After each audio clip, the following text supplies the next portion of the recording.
नाज़रीन आदाब, आप देख रहे हैं न्यूज़ 53।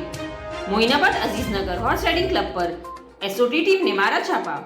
बताया जा रहा है कि हॉर्स राइडिंग क्लब में विदाउट परमिशन बर्थडे पार्टी करने वाले लड़के और लड़कियों को एसओटी टीम ने गिरफ्तार कर लिया, क्योंकि ये लड़के और लड़कियां बर्थडे पार्टी में गांजे के नशे में मुलविस होकर हॉर्स राइडिंग क्लब में हंगामा कर रहे थे और इन लोगों के कब्जे से एसओटी पुलिस ने 20 ग्राम गांजे को जब्त कर लिया।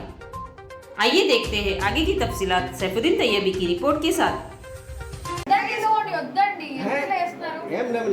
పంపిస్తారా మీకు సార్ వచ్చి పంపించి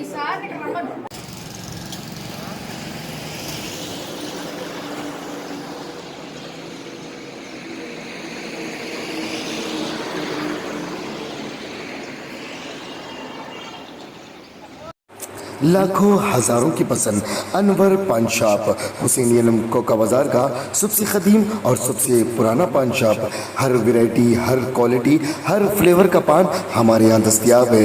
हमें छोटे बड़े फंक्शन के लिए ऑर्डर भी दिया जा सकता है।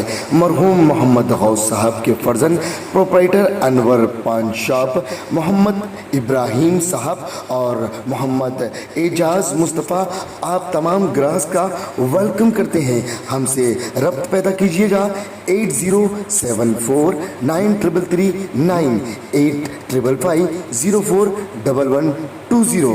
हुसैनी आलम कोका बाजार का सबसे कदीम सबसे पुराना पान शॉप अनवर पान शॉप।